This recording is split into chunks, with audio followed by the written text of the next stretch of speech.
Zapraszam wszystkich na idealny przepis. Zobaczcie, jak ona pięknie w środku wygląda. No wygląda, zobaczcie, rewelacyjnie. Smak cudowny. A najlepsza kiełbasa zawsze ma takie przytyknięcie. Fajnie wygląda w środku, zobaczcie. Nic się nie rozpada. Tak jak wam mówię, obiera się ze skóry, chociaż ona jeszcze jest świeżutka. I koniecznie musicie spróbować ten przepis. Tutaj mam jakieś 10 kg łopatki i 5 kg boczku. Razem jest około 15 kg kiełbasy. Kroimy w kostkę i zaczynamy mielić. Łopatka pocięta w paski, taka, żeby weszła mi do maszynki. Nie dzieliłem wyjątkowo tego mięsa na tłuste, chude, pierwszy gatunek, drugi, tylko wszystko razem. Zobaczcie, pokroiłem mięso w takie paski.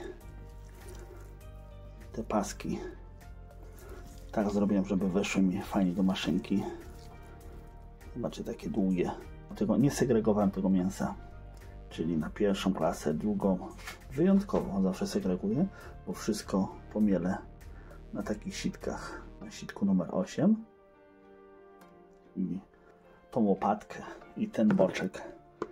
Zobaczcie, tak samo pokrojone w paseczki. Boczek taki tłuściejszy i zaczynam mielić. Ja mielę, tak jak wam mówiłem, na sitku 8. Ostre noże muszą być. Jedziemy.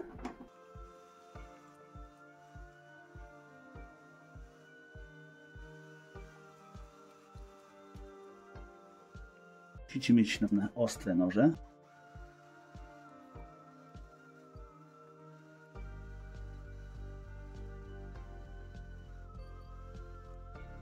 Zobaczcie, to mięso jest naprawdę pokrojone, dobrze pocięte. Ostrza, nożyki i sitko muszą być bardzo ostre. Nie może być to mięso zmiażdżone. I taka kiełbaska będzie naprawdę pysznie smakowała. Teraz kolej na łopatkę. Łopatka też musi być na tym sitku pomylona.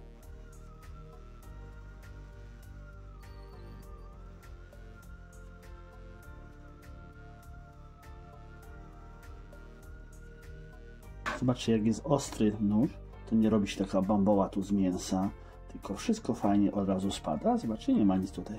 Potem poznać, że te nożyki są naprawdę ostre i po cięciu tego mięsa. Szkoda mi troszeczkę mielić takich chudych mięs, bo powiem wam szczerze, że takich drobno nigdy nie mielę, ale na tą kiełbasę i na potrzeby tego filmu i tej dobrej kiełbasy na takim sitku 8 wszystko zmielę. Zamykam oczy i nie patrzę, mielę takie chudziutkie dynki. To najważniejsza uwaga, zawsze to będę powtarzał, że takie ścięgniste mięso, o widzicie te ścięgna w łopatce, w szynkach, to daje klej w tej kiełbasie, że ta kiełbasa jest tak fajnie mocno sklejona, a nie tłuszcz z boczku czy słoniny. Tłuszcz jest przewodnikiem smaku, ale klejem słabym.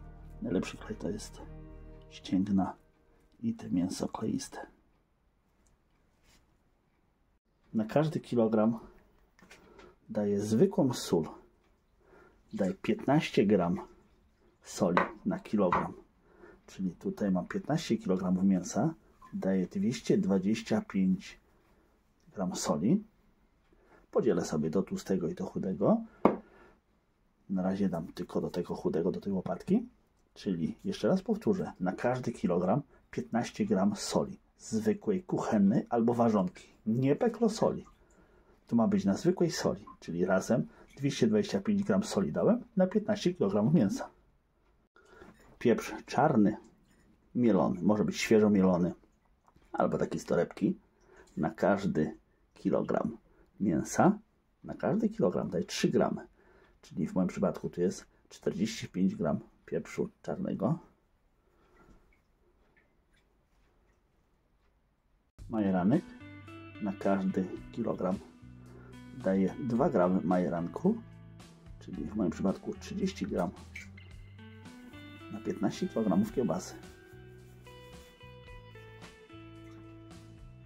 Czosnek, zobaczcie, daje świeży. I ja przecisnę go przez praskę.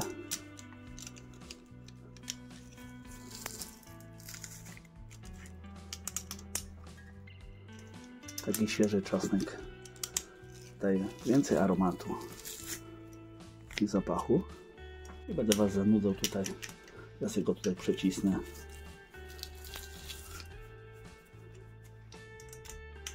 I zaraz powiem co dalej.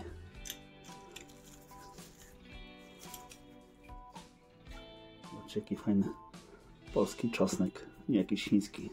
Nasz zwykły harnaś. Najlepszy. Zobaczcie, i do tego teraz daję wody, ale wody nie daję tak jak zwykle 10%, kiełbasko 5% wody, czyli 5% wody, to łatwo policzyć, że to jest 750 ml.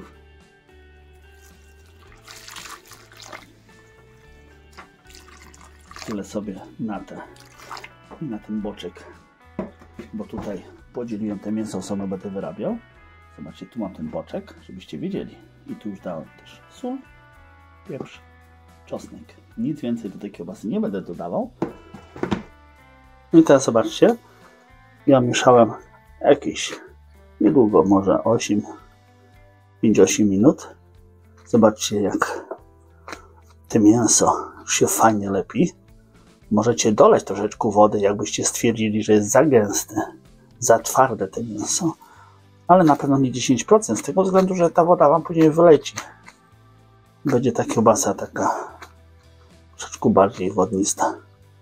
Robimy dla siebie, także tej wody musicie sobie według swojego uznania dołożyć.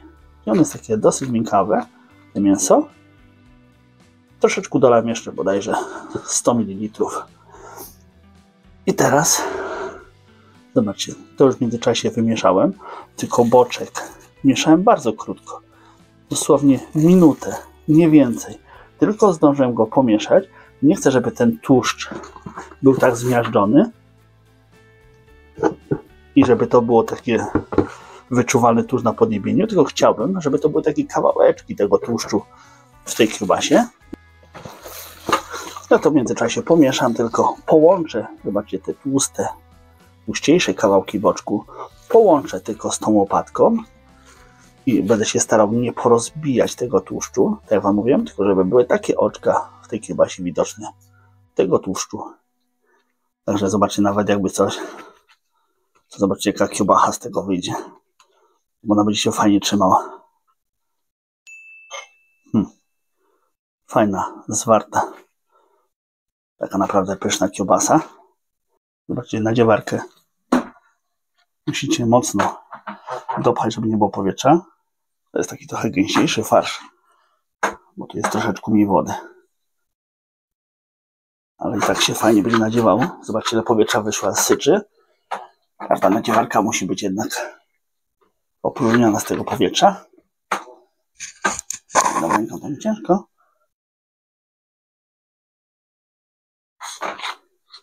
No tak, słyszeliście nawet ten tłok tutaj, który jest.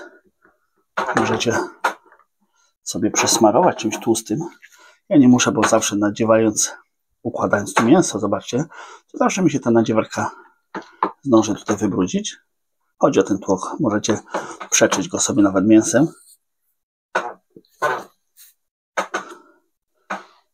Jelita moczymy zawsze w ciepłej wodzie i zawsze musicie te jelita przelać sobie. Ja nie przelewam pod zimną wodą, tylko pod taką, jaką się moczyła. Chyba że taka bańka się robi. Przytrzymuję. Jelito jest gotowe. I tak po kolei każde jedne. Zobaczcie, nie można ruszyć jelita haczy o ścianki, no byście nie wierzyli, zobaczcie, nie naciągniecie go, ale wystarczy trochę, tak Wam mówię, wypuścić i zobaczcie, całkowicie inaczej idzie. Tłuszcz smaruje od środka to jelito.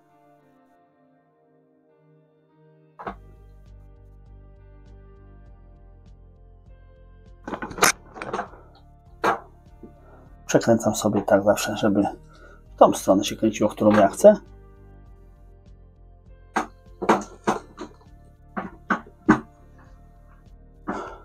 Zrobię takiego ślimaka.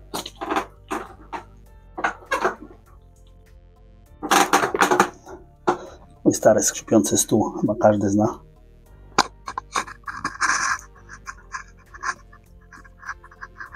Dobry, super.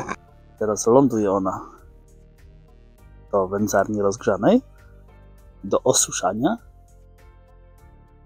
i będziemy zaraz ją wędzili.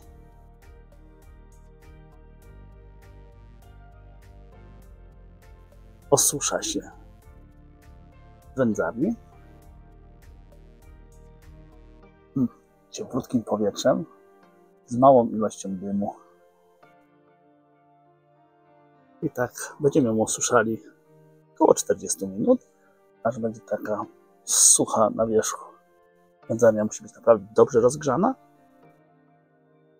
żeby ta kiełbasa obeschła, a nie kisiła się w tej wędzarni.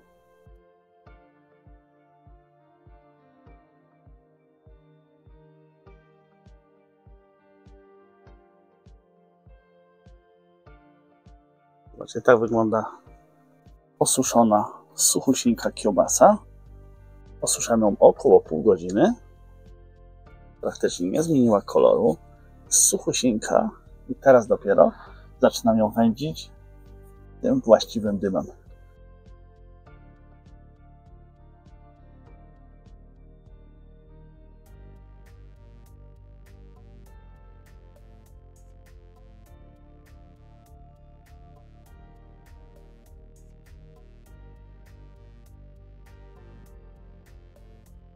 Tak wygląda po 1,5 godziny wędzenia. Przepiękny kolor. Można ją jeszcze tu troszeczkę podwędzić, widzicie na środku. Pół godzinki i będzie ładny, ciemny, piękny kolor. Taką swojską kiełbasę zawsze wędzimy w domu od tylu lat. Naprawdę smakuje wyśmienicie. Możecie ją podpiekać. Wtedy też będzie bardziej suchsza może, ale i tak będzie pysznie smakowała. Powoli wieczór. Koniec wędzenia. Dymek leciutki wydostaje się tylko z wędzarni. Wędził się 2 godziny te kiełbaski. Serdecznie polecam ten przepis, tą kiełbasę. Przepięknie pachnie na dworze. Szkoda, że nie możecie tego tutaj poczuć. Kolejny dzień po wędzeniu i zobaczcie, jak te kiełbaski teraz wyglądają. Ja teraz wam pokażę, jak ona wygląda w środku. Są takie bardzo duże kawałki, zobaczcie.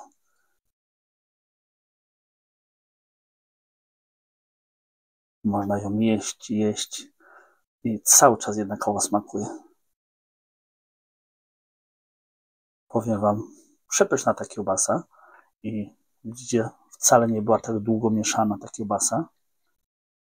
I zobaczcie, jak ona jest fajnie sklejona. Ona nic w ogóle się nie rozpada. Elegancko się obiera ze skóry. I tak ją kroić, cały czas kroić. I ona dalej cały czas jest taka pełna. Jak wygląda, zobaczcie. Wyśmienita kiełbasa. Naprawdę gorąco polecam ten przepis. A najlepsza kiełbasa zawsze ma takie przytyknięcie. Fajnie wygląda w środku, zobaczcie. Nic się nie rozpada. Tak jak wam mówię, obiera się ze skóry, chociaż ona jeszcze jest świeżutka. I koniecznie musicie spróbować ten przepis.